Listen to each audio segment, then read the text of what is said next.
Matthew chapter 5. Please turn with me and join me in Matthew chapter 5.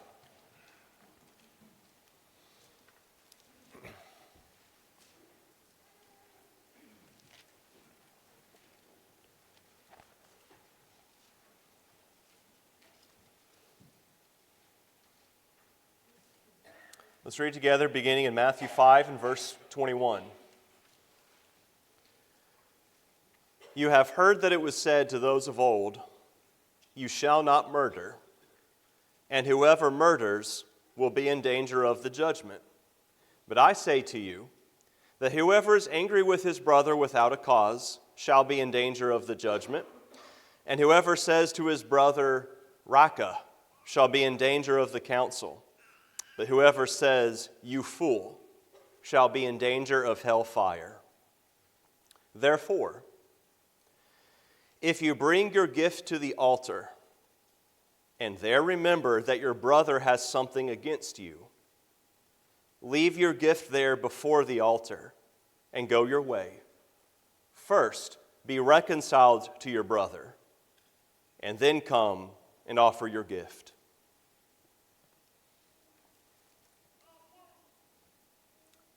How many of us need to get up right now and leave and go make something right with someone? I'm not yet suggesting you do that. There may come a time for that. But what I want to do this morning is to think about what Jesus was teaching here. Because the relationship that I have with others, the hatred that I might have for others, or the way in which I've acted towards someone and they hold anger and hatred toward me, I have to deal with, and is of the utmost urgency. Sometimes we use words like emergency, and we use them rather flippantly. That kind of situation is a spiritual, eternal emergency. And what we want to talk about this morning are Jesus' teachings here. We want to take the time, and first of all, we're going to go back through this passage and try to think a little bit more deeply about all that Jesus was trying to teach here to us. And then I'd like to think about applications of Jesus' teaching. We need to understand that if I have a problem with someone else here in this building, or if I have a problem with someone else outside of this building, not only is that a spiritual emergency, but what that means is that what I'm doing here in this building is going no further than the ceiling. If I sing songs to the Lord, and there is something that my brother holds against me justifiably, or if I hold against someone else and there's animosity there, my songs are hitting the ceiling. My prayers are rattling around in my head and going no further. And we have to take this with great seriousness and think about what a danger it is for my lack of love for a fellow human being to impact my relationship with God. So first of all, we want to go back through this passage and look at what Jesus is teaching us here. In this section, he has been training disciples. He has been teaching citizens what is required of us spiritually to be in the kingdom. As he just said in verse 20, "I say to you that unless your righteousness exceeds the righteousness of the scribes and Pharisees, you will by no means enter the kingdom of heaven." What he is telling them is, you look at the Pharisees and you look at their righteousness.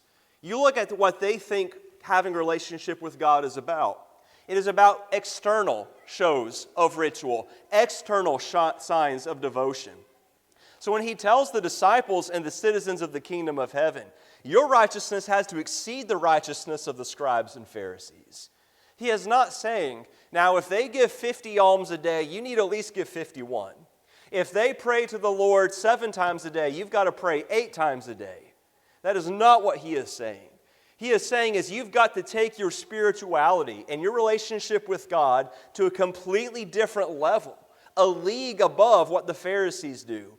And that is, do not focus on the external and think that that takes care of everything. It's about transformation of the heart, inward renewal. And so Jesus now begins with that, first with murder, then with adultery, then with marriage, then with integrity, then with our love or hatred for others. He is teaching that righteous living starts with righteous thinking. And his first port of stop is talking about hatred and murder. As he brings up in verse 21, you've heard that it was said to those of old, and he cites one of the 10 commandments, you shall not murder. And he elaborates on the Jewish opinion on this, that is, if you murder, you know where you're going to end up? You're going to end up in court. You'll be in danger of the judgment. Now, the judgment here is not capital J judgment, like the end of time when the Lord judges the world in righteousness.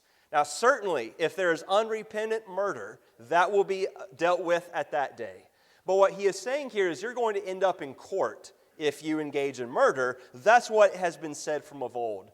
But I say to you, and what he does in verse 22, he explains a threefold progression of anger and animosity, and a threefold progression of the severity of accountability for it.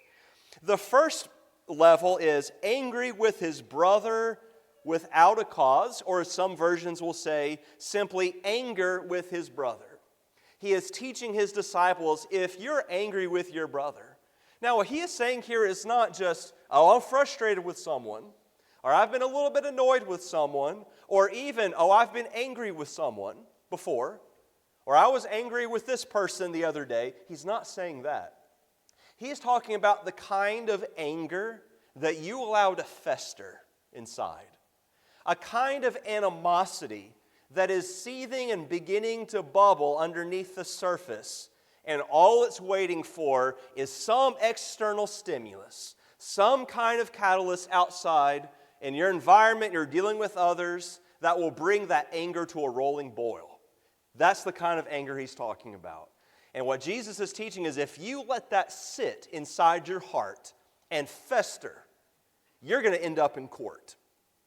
Because you will act upon that anger if you allow it to go long enough. But there's a second level. He says, whoever says to his brother, Raka.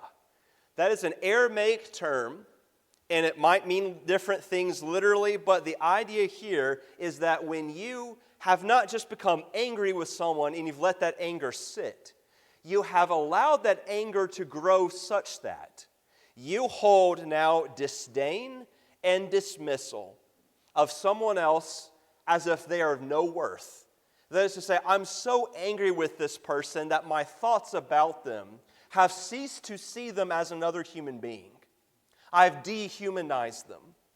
And if you do that long enough and you have such hatred in your heart towards someone that you no longer think about any action toward them as being toward another human, but you're treating them as if they were an object or an animal, fit for nothing but destruction. He said, if you do that, it's not just court. You're going to commit crimes against society such that you will be hauled into the high court of the Jewish society before the Sanhedrin. So if I just hold anger and allow it to sit there, I'm going to end up in court someday.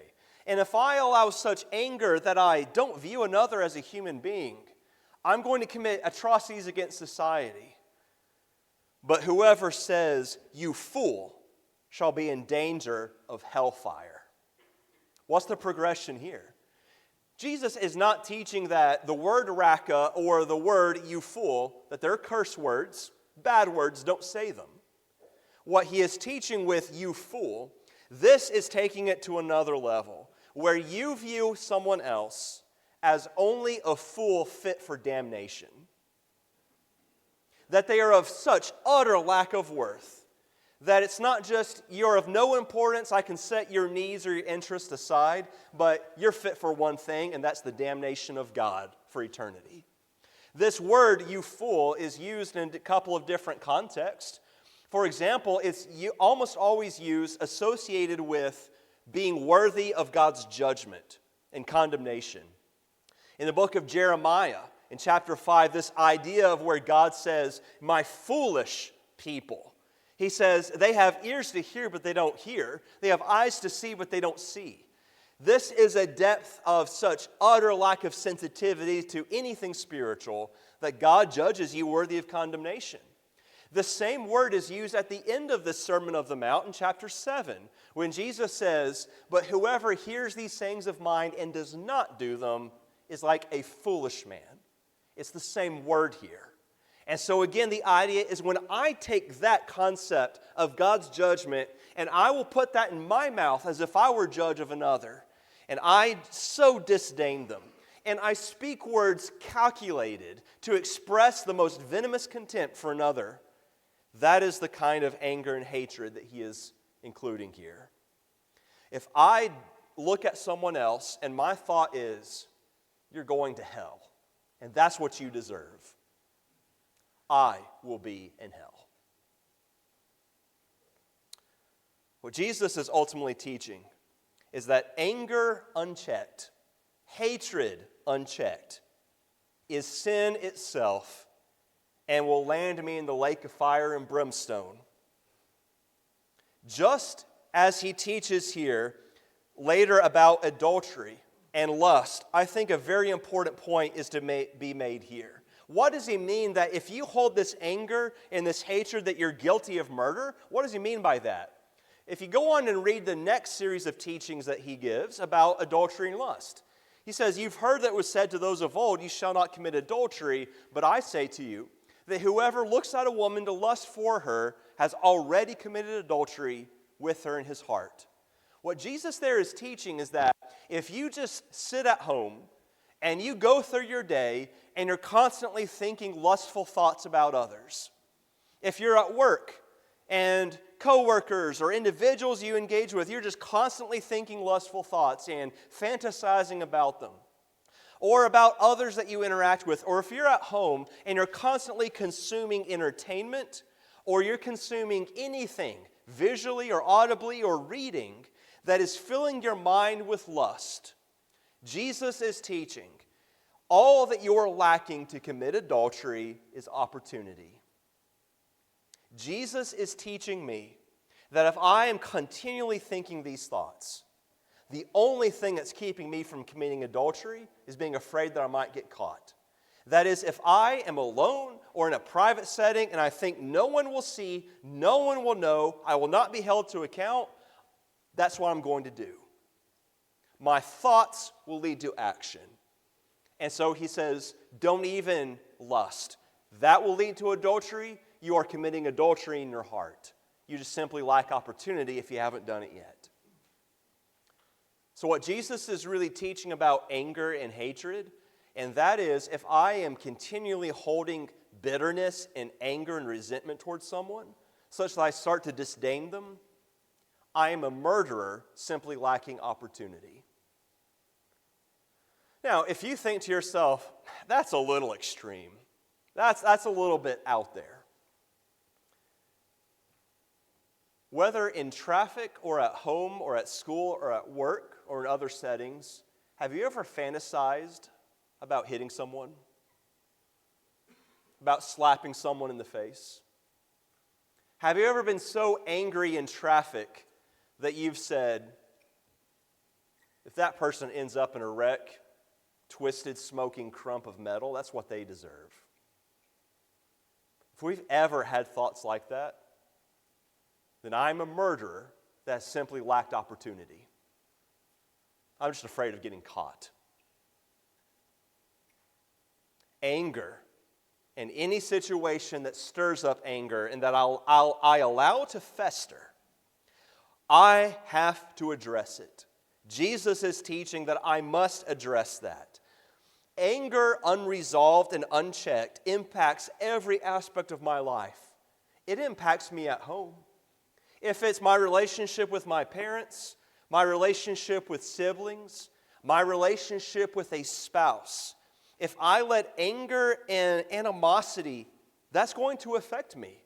And that's going to hinder my service and love for others in all my relationships. It will affect me at school. It will affect me at work and my performance. It will affect and impact my physical health. But Jesus is not so much concerned about these. What he has taught us in verse 23 and 24 is that anger impacts my spiritual condition and it impacts my worship. So much so that Jesus taught, if you bring your gift to the altar, the gift here is a sacrifice. It might be an animal, it might be a meal offering, it might be a drink offering. anything that I would bring and give to God as a sacrifice and worship. He says, if you bring it to the altar and there remember that your brother has something against you. No, what he is teaching there is not, someone might have been kind of miffed by something, I rubbed them the wrong way, or, unjustifiably, someone thinks I'm a bad person and they have criticized me. He's not talking about that. He's not talking about, if you can think of one person who would criticize you or say bad things about you, don't worship. He's not saying that, or else I'd never get up here. None of us would ever come, because we can't go around and find every 2x4 critic of ours and deal with that. That's not what Jesus is teaching. His teaching is if you have actually harmed someone, you have sinned against another, and you hold animosity in your heart toward them, or you have so acted that they are angry with you. He says, leave your gift there. Stop what you're doing. Put it there. Go reconcile with your brother. You make it right. You've sinned against them. You have created an atmosphere of anger and hatred. Stop what you're doing. Go make it right with them. The words, I apologize. I am deeply sorry. I've sinned against you and against God. Please forgive me. These are sometimes the most needed words in our language, and they're sometimes the hardest words in our language. But if I'm not willing to do that, God's not accepting my worship. So, what Jesus is teaching here, I think, has two applications, one specific and one more general. When he says, leave your gift or your sacrifice at the altar, we would apply worship, meeting with the people of God. This emphasizes the urgency and the decisiveness with which we should address our anger. It impacts our worship, it impacts our lives as Christians. Now you might be thinking for a second, now surely he's not meaning that. I mean, can't you deal with your anger? Can't you deal with your hatred the other days of the week? Certainly he's not saying that you should not come to assembly if you've got something wrong in your life, or leave an assembly. Certainly you wouldn't compound the wrong. Truly? Is that really how we should view it? It is true that we should not sit on our hands 6 days a week and then throw up as some pretense, some excuse not to worship on Sunday. But I will tell you something that I have found true in my own life, that worship and being here in assembly refocuses, it reconcentrates my thinking. And there are times in which I have been made aware of, whether through preaching or a class or worship, some way in which I failed another, or maybe worship is the cold water or the slap that I need to wake up and realize I'm not doing what's right. I don't think it's at all a stretch or at all a perversion of the text to say that Jesus is saying that literally there is nothing, including worship, that is more important than going and making right with someone you sinned against. It brings into focus our past behavior, so it's natural that a moment of worship should make me think, what am I doing? Can I really offer to God this as worship while I have sinned against another? Let's set this aside. We'll come back to it. We'll readdress this. I need to go take care of what's very urgent now. But with that said, what is better is for us before we come to worship to deal with things we've got to deal with. There are some scriptures in the New Testament that teach how vital it is that I have a positive, loving, whole relationship with my brothers and sisters in Christ and with others. Let's turn over to 1 John chapter 3.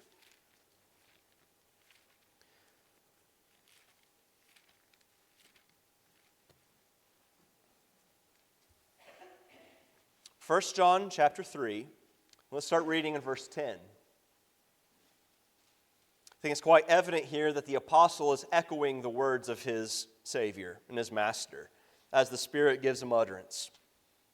1 John 3 and verse 10. In this the children of God and the children of the devil are manifest. Whoever does not practice righteousness is not of God, nor is he who does not love his brother. For this is the message that you heard from the beginning, that we should love one another, not as Cain, who was of the wicked one and murdered his brother.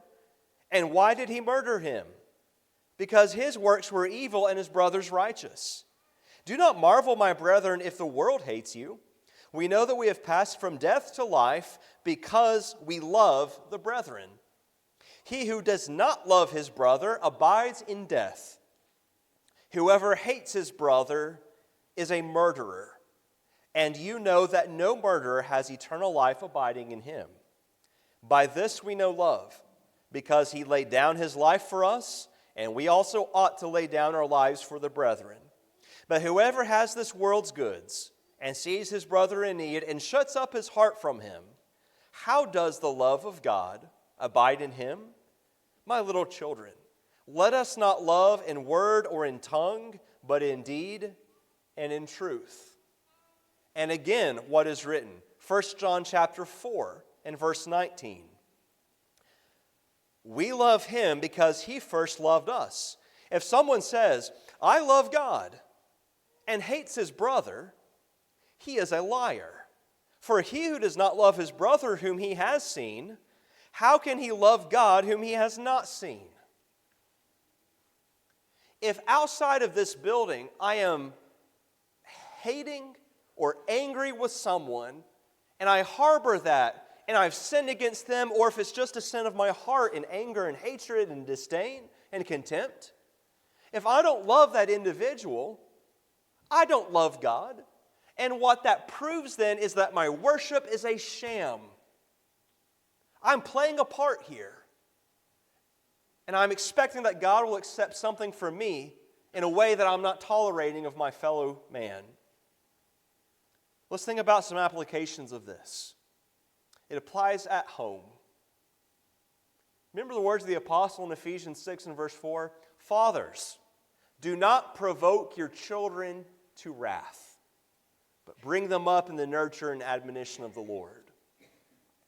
If there is an atmosphere at home such that father or mother is dealing with their children in such a way that there is anger and animosity, and there's constant friction there, and there's harshness in dealing with them, and such that children are failing to honor father and mother in the attitude that they have toward one another. Maybe it's the case that sometimes entire families should stay at home and work things out before we come here to the worship assembly. If I get so angry with my parents that I, day in, day out, week in, week out, I say dishonorable and disrespectful things to them, or I think hateful things about my parents, I cannot keep doing that and have a relationship with God. Or if I view my children simply as nuisances that I must control, and discipline, when it comes, is a matter of harshness and a matter of, I'm not trying to train them, I'm just trying to control them and stop the noise, stop the rebellion, stop the annoyance. And there is an atmosphere of animosity and tension in the home, my Heavenly Father will not accept my worship. We need to think about that very carefully in homes. But turn also over to 1 Peter chapter 3.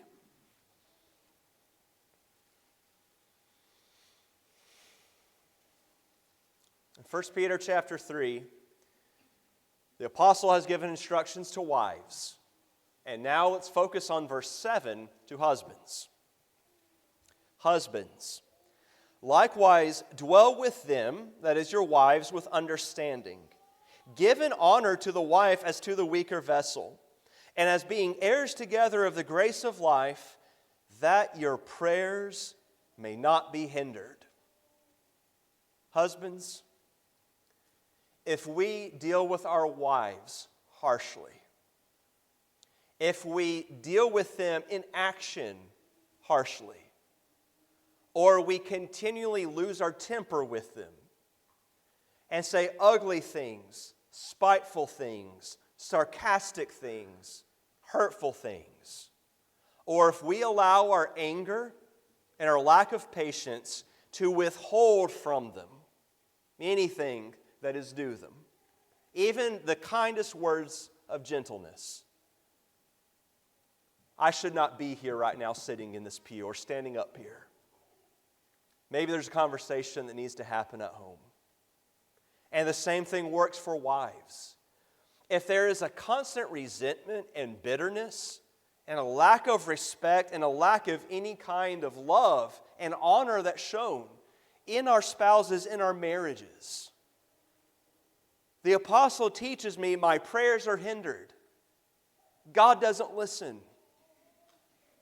So what I'm saying is that maybe it's the case that on the way home from services this morning or this afternoon, can we have some serious conversations in our families?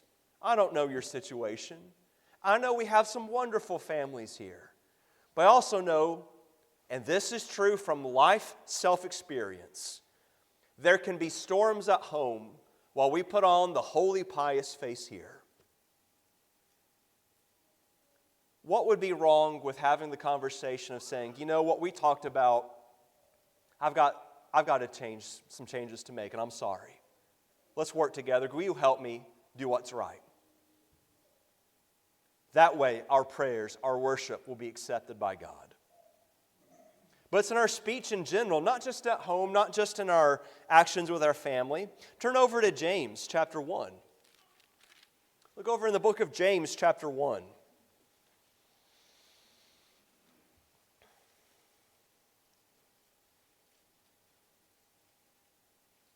In verse 26, if anyone among you thinks he is religious and does not bridle his tongue, but deceives his own heart, this one's religion is useless.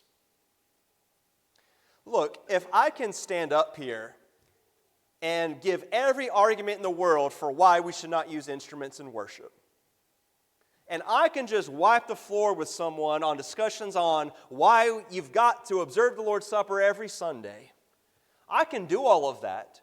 But if I turn around and say hateful, ugly things to others out of anger,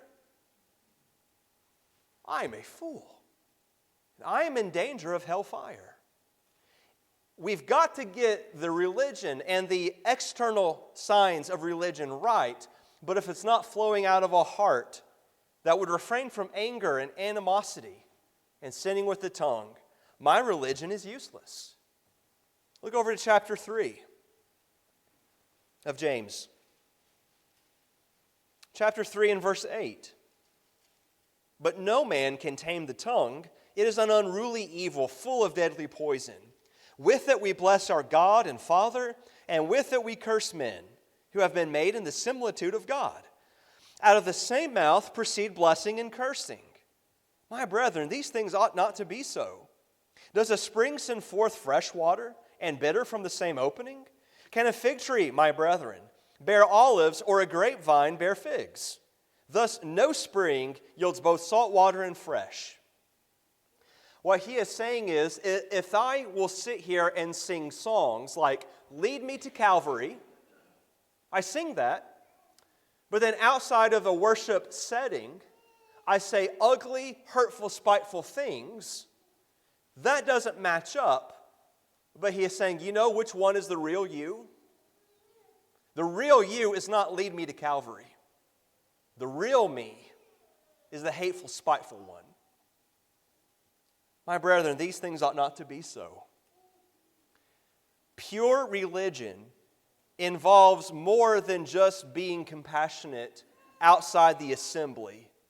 If I am selfish and never serve others, believer or unbeliever, and I allow bitterness or resentment to guide my life, I've not yet learned the first thing about worship. If my life is not right with a brother and my worship is not accepted, how much more so if my life is not right with God? I want to close by looking over in Psalm 50. Let's look over to Psalm 50. And here God is teaching us about what He is truly after in worship.